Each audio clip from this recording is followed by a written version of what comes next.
everyone, welcome to Locked On Lakers for Friday. Brian Kamenetsky, Andy Kamenetsky, a major shakeup in the Lakers basketball operations. Jesse Buss, Joey Buss, fired. We'll explain what it means next.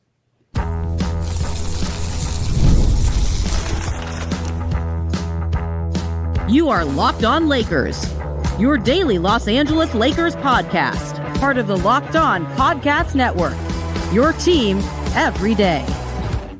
Thanks to everybody for making Locked On Lakers your first listen of every day. Of course, the Locked On Podcast Network, Andy, the number one podcast, sports podcast network in any known universe, and probably the unknown ones too. We just don't know yet. 37,000 subscribers. Getting to the Locked On Lakers YouTube page. We appreciate you tuning into the show there. If that's your preference, perhaps you're subscribing on Apple iTunes or Spotify, wherever you get your podcasts. It's never even behind a paywall for you. And it's going to be always free.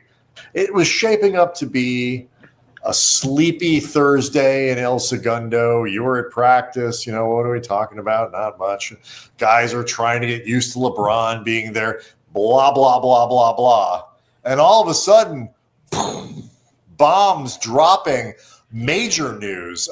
The entire scouting department basically fired Joey Buss, Jesse Buss, and a bunch of scouts, all gone. They were fired by the organization Thursday afternoon in a, at least from a timing standpoint, very surprising to pretty much everyone. I was going to say, at practice today, none of the reporters, like the ones that I consider the most plugged in, seem to have had any inkling this was coming. Now, it's been very clear they saw this as both a possibility and then an inevitability, but nobody seemed to have seen this coming at all.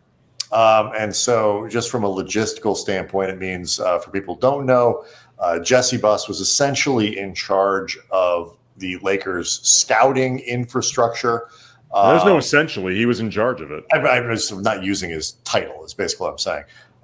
And, that includes domestic and international scouting and things like that. Joey Buss ran the South Bay Lakers. And so, you have an influence, obviously, on who's on that roster, which can feed the big club.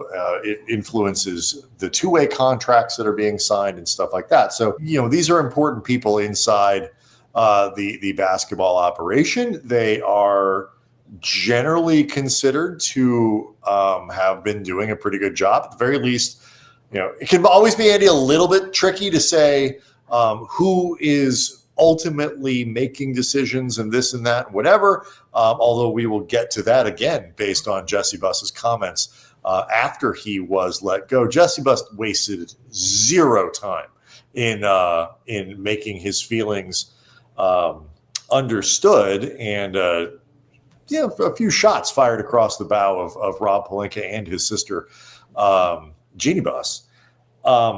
But generally speaking, those areas that those guys were responsible for were seen to have been positive spots inside the organization over the last decade, kind of regardless with what was going on with Rob Pelinka and his, and his work with the main roster. They were well respected around the league. You and I have always thought well of them. I know I've had, over the years, handful of conversations with Joey, more so than Jesse, but I've always thought he's a really sharp guy. And I think if you look at their overall track record, and also we'll start getting into some of the areas from Jesse's comments that reflect, if nothing else in Jesse's mind, achievements that he and Joey have had that aren't commonly linked back to them, but they think should be, and if nothing else, a lot of the credit that maybe has gone only towards, say, Rob Pelinka was not deserved. Well, I mean, look, you look at the track record for draft picks, the track record for undrafted free agents, those are things that those guys are, the players that those guys are scouting, and Alex Caruso, Austin Reeves, those are undrafted free agents. If you look at their draft track record most of the people that they've drafted are in the league and have had pretty decent careers, certainly relative to their draft position. This is a fascinating story for me because I think you can break it into two different sections. There is the question of the work. Was the work good? There's sort of how you organize a basketball operations department, all these other things. And then the other half of this conversation is the post-sale organizational structure of the Lakers, some palace intrigue, some things like that are really unique, I think, to the context of the Lakers, and the fact that Joey and Jesse Buss were, and oh, by the way, still are, part owners of the team. They were the two no votes for the sale. Interesting, though. Really quick, it is presumed, and for what it is worth, Ramona Shelburne was on Mason and Ireland on 710 ESPN, and paraphrasing a bit of what she said, but she has heard conflicting information about whether or not there were no votes. She has heard something to the effect of there were four, before Joey and Jesse even had their votes in, there were 4 yeses. So at that point, regardless of how they felt about it, it wouldn't have mattered because you already had the majority. So the sale was final. Right. And she's also heard that they were no votes. I was just going to say, it makes sense that they would be because they had the most. These guys are younger than us. Like they would have, be ultimately the two who inherit the team in the long run. So it makes sense in that regard. Well, they had the most to lose in the sense that they would be the ones that would inherit the team. Like the way the structure, my understanding, like the structure of will, trust, team, all of that was essentially, it would essentially be passed through to the last living kids, and them being the youngest that would stand to be them. But also, too, Jeanie obviously has been the governor and is currently seen as the one overseeing the whole operation during this transition with Mark Walter. But Joey and Jesse both had jobs within the organization. And with this sale, they could stand to, and it turned out to be the case, to lose their jobs. And as Jesse said in an interview with The Athletic, Dr. Buss, in addition to his vision of, Jeanie and Jim Buss, running the thing together, Jeanie on the business side, but with the ultimate say, Jim running basketball ops, that eventually Jim would retire and Jesse and Joey would have essentially taken over that. So right. I don't know. And I don't know how much that ever aligned with Jeannie's vision. Clearly not a lot. But from their perspective, if they either voted no or were very hesitant with getting on board or eventually realized they had no choice, they were the ones that really had the most at stake. Well, for sure. And, and we'll talk a little bit more about this after the break, but this is ultimately the sort of final dismantling of, I guess, the sale to Mark Walter really was, but like in terms of the names inside the organization, this really is, I think, the last bit of, second to last bit, depending on when you think Jeannie's going to be done. But the sort of second to last bit of housekeeping, bus keeping, and the bus area, yes, bus keeping, because like you say, those guys were the architecture was that they would eventually take over the basketball side of things.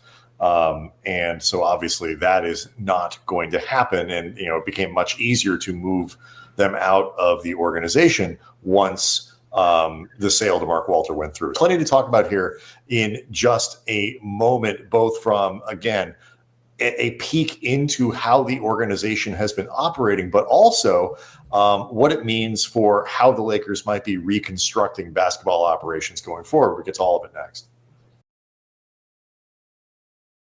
Locked On Lakers is brought to you by Quo. Let's talk about something every business owner knows too well: missed calls. When a customer tries to reach you and you can't get through, that's money slipping away. Quo, spelled Q-U-O, is the smarter way to run your business communications so you never miss an opportunity. Quo is the #1 business phone system built for 2025, not 1995. It's simple, modern, designed to help you communicate faster, look more professional, and stay connected wherever you are working. Your whole team can share one number, collaborate on calls, text like a shared inbox, which means your customers get their help faster. It makes small businesses feel big and big businesses feel efficient. It's no wonder over 90,000 businesses are already using Quo. Try Quo for free at quo.com/LockedOnNBA. That's QUO.com/LockedOnNBA. And yes, you can even keep your existing number. Quo. No missed calls, no missed customers.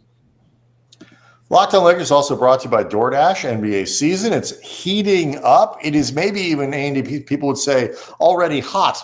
And DoorDash has found the perfect way to keep fans in their bag all season long. Whether you're watching for the highlights, your fantasy team, or just your favorite player, DoorDash makes every game night even better. DoorDash is the official on-demand delivery platform of the NBA, and they're celebrating with something called the bag drop. Every time an NBA player scores 50 points in a game, which seems to happen basically every other night these days, DoorDash drops 50% off your order with Dash Pass the next day, and you're automatically entered for a chance to win the ultimate bag. We're talking player-inspired drip, exclusive gear, and stuff you'll actually want. So the next time somebody goes off for 50, use the promo code NBA50 the next day to get 50%, I should say, off on DoorDash with Dash Pass plus your shot at the bag drop. Dash Pass members only, 50% off up to $10 the day after a 50-point game with promo code. Terms apply.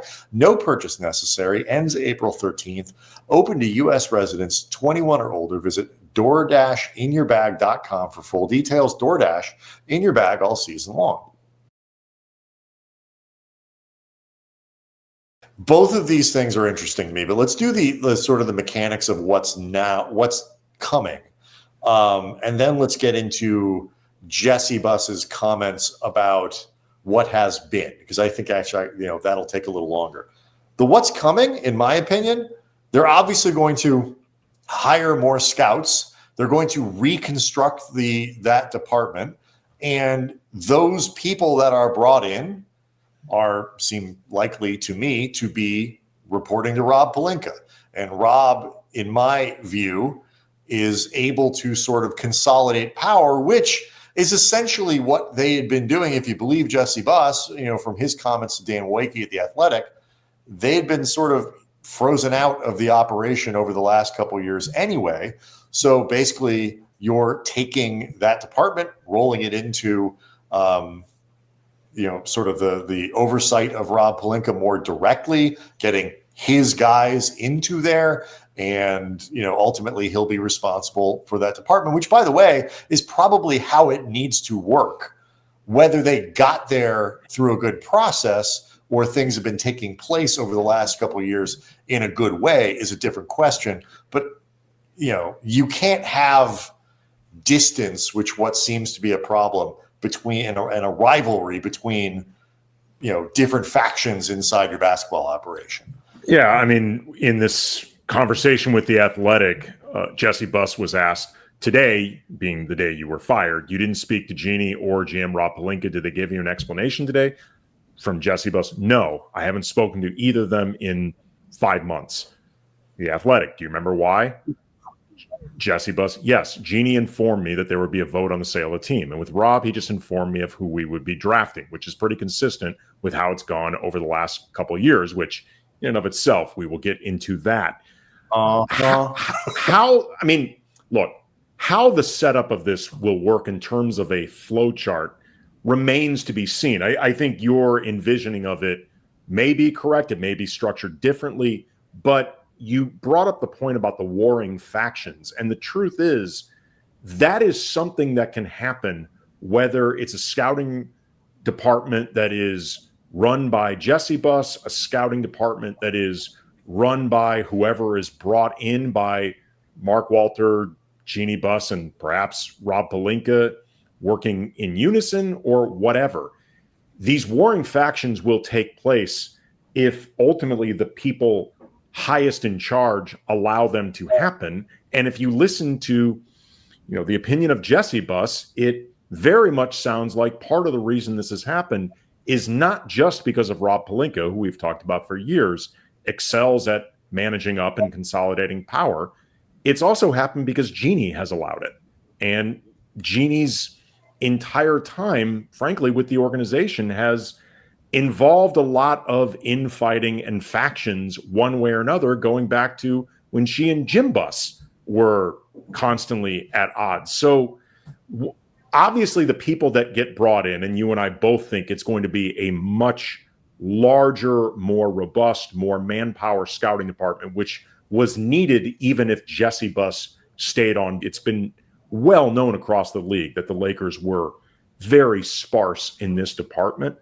But ultimately, the backbiting and the infighting and things like that will stop happening when the people ultimately highest in charge say no more. Yeah, and this is something that Magic Johnson referenced, when he was on his way out the door. And also one of the backbiters. Right, no question. Like Magic was hardly in it. And I don't want to make it. I'm not inside enough to know, to say it is easy, it is fun, it is tempting, because I think Lakers fans especially are inclined in this direction to just say, there he goes again. It's Rob again. It's Jeanie again. And I'm sure there's a role that was played here by Jesse and by Joey, and Magic referred to it like these are guys who wanted influence and a bigger role, and this goes back to when Magic was part of that front office and the dynamic that he recognized.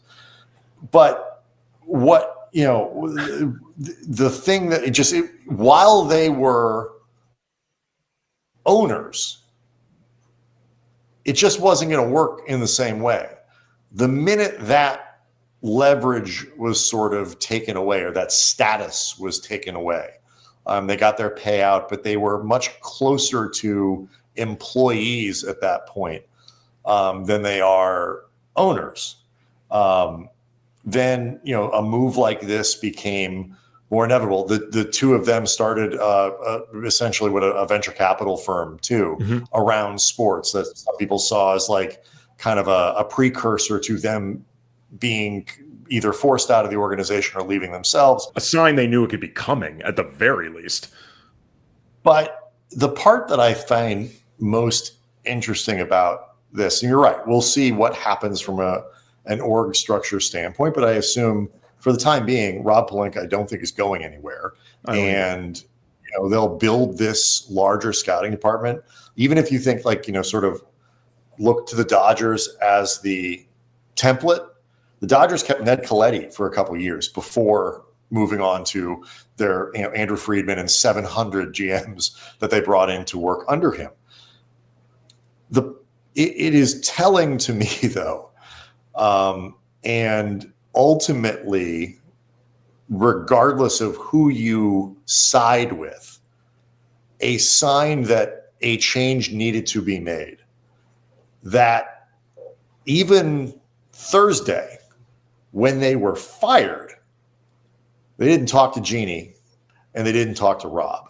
It was the CFO, as it was reported, that actually let both of these guys go. It's also if your sister and the head of basketball operations aren't even going to speak to you in person to do this, then the relationship is such that a change needs to be made. Well, it's also really striking that Joey and Jesse Buss told ESPN in a statement, "We are extremely honored to have been part of this organization for the last 20 seasons. Thank you to Laker Nation for embracing our family every step of the way. We wish things could be different with the way our time ended with the team. At times like this, we wish we could ask our dad what he would think about it all." We'll get into that later. But it's also very striking that I can't read the statement from the Lakers because it doesn't exist. And these are two guys who forget the fact that they are related to Jeanie. Like they're Jeanie's brothers. they've been with the organization for like a couple decades. Like the fact that there is no statement from the organization. Could this have been organized so they, guys, why don't we figure out a way for you to, you have this new business, why don't we leave as opposed to us firing you or whatever? I just mean it speaks to what you were talking about, the impasses in these relationships, yes, and the dysfunctionality that you're not having a statement for two longtime employees who also happen to be your brothers and part owners of the team. It speaks to something else you and I have always talked about for years, that there needs to be more people in high places in this organization that Jeanie does not have a personal relationship with. It's been too insulated. Everybody has been too close. And they need some degree of neutrality in that building desperately. I don't know. I think people should be careful not to read too much into this as a Mark Walter is, more reporting will come out and all these other things. But the one thing I'm fairly comfortable in saying is this. I believe that one thing that Mark Walter probably wants in this organization is fewer buses. Like, it's just for the reasons you're kind of talking about there. These changes needed to be made. And I think right now he's ultimately like, I'm going to, over time, bring in all of my own people anyway. I'm doing the due diligence and all that. It sort of doesn't matter the order in which people depart. We just need to start making organizational and structural changes. And I think this is part of that. And so, they're down to one. And we'll see exactly how much day-to-day power Jeanie influences over in a way that would be different than another person who runs the business side of the operation. We'll see that over time. But next, Andy, more pointed comments from Jesse Buss. Locked on Lakers is brought to you by Prize Picks. Every day we make decisions. Some of them involve firing your siblings. But on Prize Picks, being right can and I wish I could do that. Being right can actually get you paid. Don't miss the excitement of this football season or basketball season with Prize Picks, where it is good. Myself, I'd send the CFO. Where it is good to, and you know what? One fewer conversation a day I can have with you. Beautiful. Playing Prize Picks is a fun, simple way to add more excitement to football. You can just pick more or less on player projections like Josh Allen's passing yards or Saquon Barkley rushing for a touchdown, and you're in the game. And I love how quick it is. You can make your lineup in under a minute. They've got a new feature called Stacks. So if you want to ride with a player, you can select their passing yards, rushing yards, touchdowns, all the different stats, all in one lineup. Download the Prize Picks app today. Use the code LOCKEDONNBA for $50 in lineups after you play your first $5 lineup. That's code LOCKEDONNBA for $50 in lineups after your first $5 lineup hits. Prize Picks. It is good to be right. It's interesting to me, Andy, as we noted earlier in the show, the track record for drafting overall pretty strong. The Lakers have found a couple really good undrafted free agents in Alex Caruso and Austin Reeves. So again, track record pretty good. Where it seems to drop off is the Jalen Hood-Schifino draft. It was very interesting to me that when Jesse Buss was talking about when this distance began to develop between him and Joey and the organization, the rest of the organization, I should say, he said, before the 2023 draft. Subtext there, that wasn't our call. That was Rob. And again, we're talking about a guy who just got fired. More reporting will reveal, who did what and this and that and influence there. But Jesse understands where the criticism is coming from. Oh, you guys blew the last two drafts. Oh, no, we didn't. We being the Royal, me and my department, we didn't draft Jalen Hood-Schifino. Rob Pelinka drafted Jalen Hood-Schifino. That is very clear from what Jesse was saying. Or Maxwell Lewis or Dalton Connect. If you're not happy with Bronny James having a roster spot, that was a call made way above our heads. I'm just talking about the entirety of the last 2 years, which I think is seen by most people as the weakest part of their tenure. They're also saying this is the part, or Jesse's saying this is the part where we have been the least involved. Judge for yourself. Yep. I think that is part of it, and I think it was interesting. They stuck up for the guys that they found, whether you're talking about somebody like Caruso or Austin Reeves, or even somebody like Rui Hachimura, who they traded for and developed. Really kind of turned him into something that was more fully realized than what he was in Washington. And that is something that really jumped out at me from this athletic report. 2 different paragraphs. The Lakers are off to an 11-4 start this season, tied for 3rd place in the Western Conference. Their best start since the 2021 season. Some of the players whom the Buss brothers helped land, chief among them Austin Reeves and Rui Hachimura, have played pivotal parts in the strong start. The article later says from Jesse Buss, quote, "I don't think it's bittersweet because first and foremost, I'm a Lakers fan. Even if I'm not part of the organization in any capacity, I'm always going to root for this team. And obviously I root for, players that Joey and I had a part in bringing in the team, such as Austin and Rui.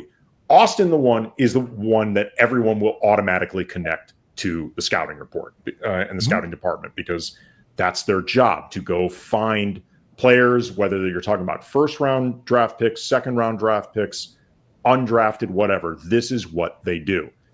But they are also a part of scouting around the league for trade possibilities, figuring out how player X could fit into what you do.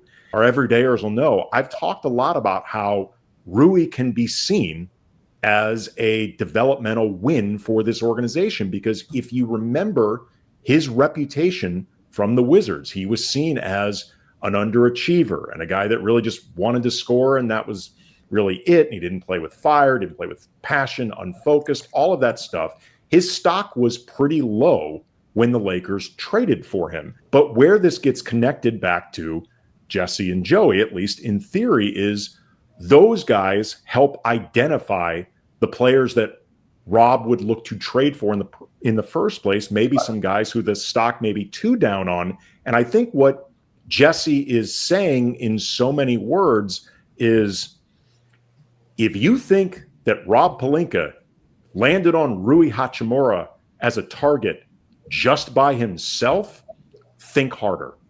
Yeah, I think that is very much what he's saying. 100%. And, just to kind of let people, people may not know, like if you go to an NBA game, you sit in the media section, you might be sitting next to a bunch of lead scouts. And sometimes they're there to literally scout the opposition. It's so to create it's really cool. Especially if they're willing to talk to you just about basketball, you can learn a ton. But you get there and you're talking to these, and they're there to both scout the other team. So provide an advanced report. These are the teams that are coming to play us in the next couple of weeks, whatever it might be. But they're also, like you said, they're there to potentially identify players that you might want to consider looking at. Let's pull up some film and see if this guy would be a good fit. The other part of this, though, that is striking is Jesse, when he was talking about kind of bitterness, what's next, all of these other things. He talked, this was in the context of being asked by Dan Wojcicki about kind of the family business aspect of it, which is, like we say, pretty much gone now, because even Jeanie, while she is still the most prominent member of the Buss family, is not in control of what's going on. She has a big voice. She does things on a day-to-day basis, but there's, regardless of what you think, there is ultimately somebody above her who owns the team and makes decisions. So she's an employee at this point, with a lot of stake, but an employee. Continue. I've got thoughts on this, but continue. The question from Dan to Jesse about, the team, not being a family business anymore. He said this: I hope going forward that Mark, meaning Mark Walter, can kind of bring a lot of what he brought to the Dodgers. Because I think if the vision more or less is the same from what I've seen over the last 10 years, then it necessarily isn't always going to lead to the success that Lakers fans have become accustomed to when my dad ran the operations and owned the team. Believe the technical term for that, Andy, is shots fired. Well, I mean, that is pretty stark. And again, you're talking about a guy who just got fired. Sure. So disgruntled employee caveats. Disgruntled sibling. That is a major shot at Rob and Jeanie for that. I was going to say it's a shot at both of them. It is a shot at Rob and it's a shot at Jeanie. But it is also, if we are being honest, very much in line with what I think the average Laker fan thinks of the time with Jeanie as the ultimate shot caller, whether you're talking about pre-Rob Pelinka or in the Rob Pelinka era, that they have been largely underwhelmed and unimpressed by Jeanie as the one ultimately in charge of everything. They are saying, if nothing else, what a lot of Laker fans are feeling, and I think a lot of people who cover the team, cover the league, have also felt. But I also think it's very clear that Jesse thinks at best Jeanie did not put up enough of a fight to try to keep them. At worst, this is actually what Jeanie wanted. Like, Jeanie actually wanted them out. And either way, it's not sitting well with them. And as he says, I wonder what my dad would have thought about all this, given that he had this vision. However, I think it's become very clear, totally unrealistic, of all the kids in harmony while having unequal say and unequal stature within this organization, somehow remaining harmoniously involved with each other. But I wonder how my dad would feel about the fact that Jeanie has now fired all of her brothers. And in the case of me and Joey, the two brothers that were largely seen not just as good at their jobs, but I think if you asked the average Laker fan over the course of our time versus Jeanie's time, who's actually been better at their jobs, I think the average Laker fan would say Jesse and Joey. Yeah, there's a lot. Anyway, this is a story that I hesitate to. My goal in this episode was not to sort of waffle on stuff, but I just feel like there's so many things that you can guess at, but that will ultimately be answered, I think, in more detail over the next couple of weeks. Anyway, Locked On Lakers on YouTube is where you can go hang out with over 37,000 highly intrigued fans at this point. Lakers do play on Sunday. We'll bring you that. More unpacking of what happened on Thursday and what it might mean going forward as the weeks go on. But next week, the Lakers start playing like a real schedule again with an opportunity to win some ball games. So we'll have plenty to talk about. Everybody enjoy your weekend. We'll see you Monday.